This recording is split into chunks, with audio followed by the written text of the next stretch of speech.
You clicked on this video because you wanted to find out about the different leveling breakpoints as well as the how XP works in the campaign. So here you go.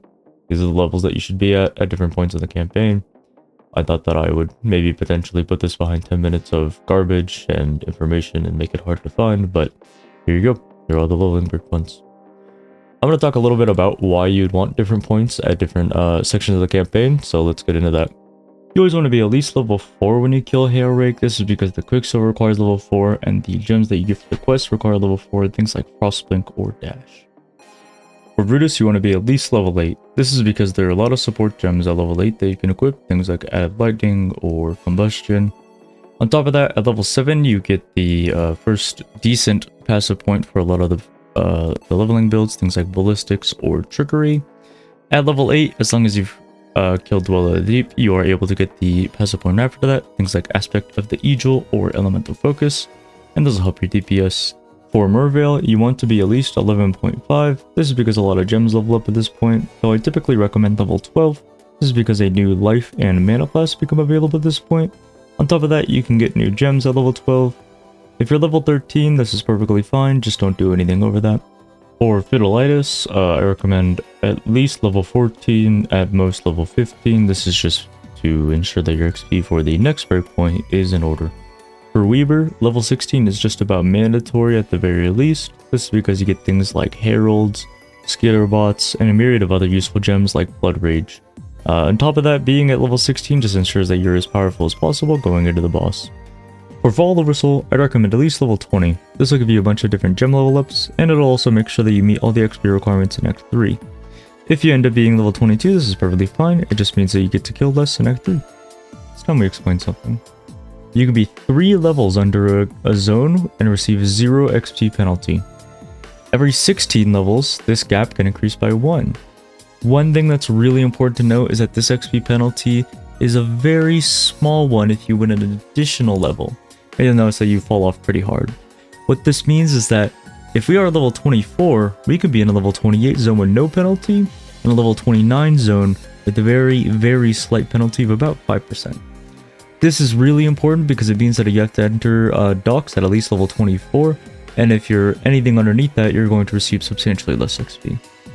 For Piety, you want to be about level 27 or so. Being level 27 ensures that you hit 28 by Dominus, and it also allows you to do something called an early lab, where you enter the normal labyrinth at level 28. This is really important if you're something like a Deadeye and you get something like Tailwind, which increases your speed drastically. Other ascendancies don't gain as much, so you want to save that for level 31 in Act 4. Thank you to today's video sponsor, me. The video sponsor is me.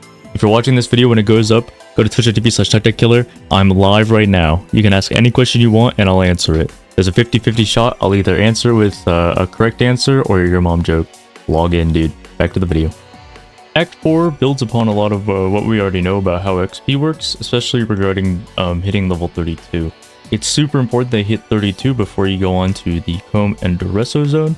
This is because, you go from 31 to 32, but you also reach that every 16 level breakpoint, so you can be in another zone that's 2 levels higher. To reach this, we have to leave Dried Lake at level 30 if you haven't done lab, and if you've already done lab, you will want to leave at 31. Later on into the act, once you reach level 31, you're going to want to go from the Crystal Veins waypoint, which is exactly the level that I like to be if I haven't done lab already, is level 31.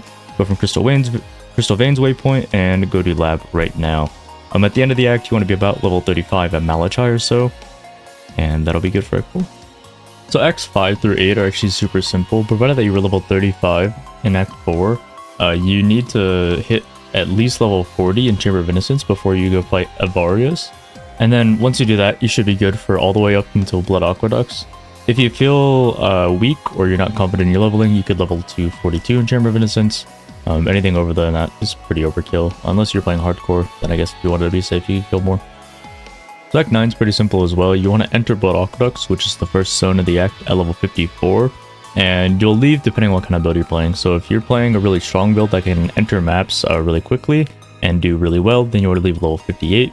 On average, or if you don't know how well your build's going to perform on maps, I would leave a level 60.